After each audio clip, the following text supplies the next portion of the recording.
اعوذ باللہ من الشیطان الرجیم بسم اللہ الرحمن الرحیم لا ينهاكم الله عن الذين لم يقاتلوكم في الدين ولم يخرجوكم من ديارهم ان تبروهم وتقسطوا إليهم کہ اللہ تبارک و تعالیٰ تمہیں اس بات سے منع نہیں کرتا کہ جن لوگوں نے تمہارے ساتھ کوئی لڑائی نہیں کی، تمہیں اپنے گھروں سے نکالا نہیں، یعنی تمہارے ساتھ پرامن رہے، تو ان کے ساتھ اگر تم کوئی معاملہ کر لو نیکی کا، انصاف کا، تو اس میں اللہ تعالیٰ تمہیں منع نہیں کرتا اس بات سے۔ تو یہاں پر بھی وہی بات ہے، اور اصل میں یہ اس کا پس منظر یہ ہے کہ کچھ لوگ تھے جو ظاہر میں تو اپنے آپ کو کہہ دیتے تھے کہ ہم مسلمان ہیں، مسلمانوں کے پاس آنا جانا بھی تھا، اور مسلمانوں کے سامنے کہتے بھی تھے کہ ہم ایمان لے آئے ہیں، لیکن ان کا اٹھنا بیٹھنا اور کثرت سے تعلقات وہ یہودیوں کے ساتھ ہیں، اور در حقیقت ان کے دل میں یہ بات تھی، اندر تو یہ بات تھی کہ وہ ایسا کرنا چاہتے تھے کہ یہودیوں سے بھی تعلق رہے اور مسلمانوں کو بھی دھوکہ دیتے رہیں کہ بھئی ہم مسلمان ہیں۔ تو یہودیوں کو تعلق رکھنے سے مقصد ان کا یہ تھا کہ کچھ پتہ نہیں چل رہا کہ رسول کریم صلی اللہ علیہ وسلم کی یہ دعوت اور آپ کا یہ کام، آپ کا یہ دین آگے بڑھے گا یا نہیں، جزیرہ عرب میں اس کو قبولیت حاصل ہوگی یا نہیں، رسول کریم صلی اللہ علیہ وسلم فتح پائیں گے یا مشرکین کو فتح حاصل ہوگی۔ لہٰذا وہ چاہتے تھے کہ ان کے ساتھ بھی اپنے تعلقات برقرار رکھیں اور اچھی طریقے سے ان سے ملتے رہیں، بلکہ ان کے ساتھ تعاون بھی کریں،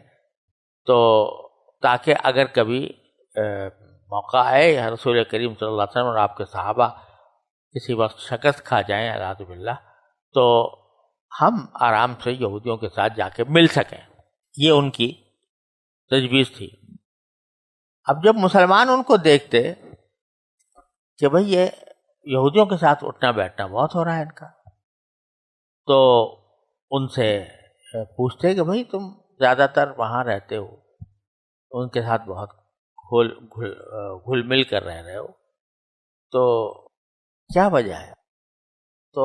اس کا جواب وہ ایک مہم لفظ سے دیتے ہیں، عسیٰ ان تصیبنا دائرہ، کہ ہمیں اندیشہ ہے کہ ہمیں کوئی چکر نہ پڑ جائے ہمارے اوپر۔ اب کیا مطلب چکر نہ پڑ جائے؟ اس کا ظاہری مطلب تو یہ تھا کہ بھئی یہ جو یہودی لوگ ہیں یہ مالدار لوگ ہیں اور ساہوکار ہیں، ہم بوقت ضرورت ان سے قرضے لیتے ہیں، اگر ہم ان کے ساتھ دوستی نہیں رکھیں گے، ان کے ساتھ گھلے ملیں گے نہیں،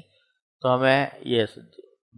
جو قرضے دیتے ہیں وہ قرضے دینے بند ہو جائیں گے، تمہارے اوپر چکر پڑ جائے گا۔ ظاہری مفہوم تو یہ تھا، اور اندر سے مفہوم یہ تھا کہ ہمیں اندیشہ ہے کہ اگر مسلمان مغلوب ہو گئے اور یہ غالب آ گئے تو ہمارے اوپر ان کا چکر پڑ جائے گا کہ یہ آئندہ ہم سے تعلقات نہیں رکھیں گے، ہمیں جو قرض دیا کرتے ہیں یا کوئی مدد کرتے ہیں وہ ہماری ختم ہو جائے گی۔ یہ مطلب تھا۔ تو اس کا ذکر باری تعالیٰ فرما رہے ہیں کہ اے ایمان والو،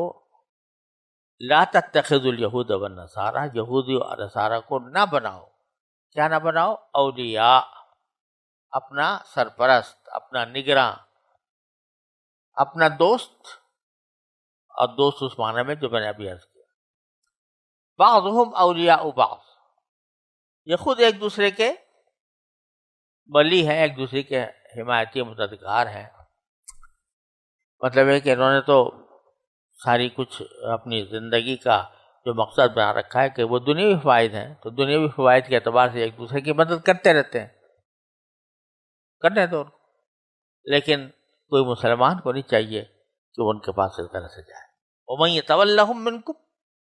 اور تم میں سے جو شخص ان کے ساتھ یہ تعلقات رکھے گا، فَإِنَّهُ مِنْهُمْ، تو وہ پھر انہی میں سے سمجھا جائے گا۔ یہ بھی یہودی ہے جو یہودیوں کے ساتھ اتنا تعلق رکھ رہا ہے۔ ان اللہ لا یہدی القوم الظالمین، بے شک اللہ تعالیٰ ظالم لوگوں کو ہدایت نہیں دیا کرتا۔ اب آگے فرماتے ہیں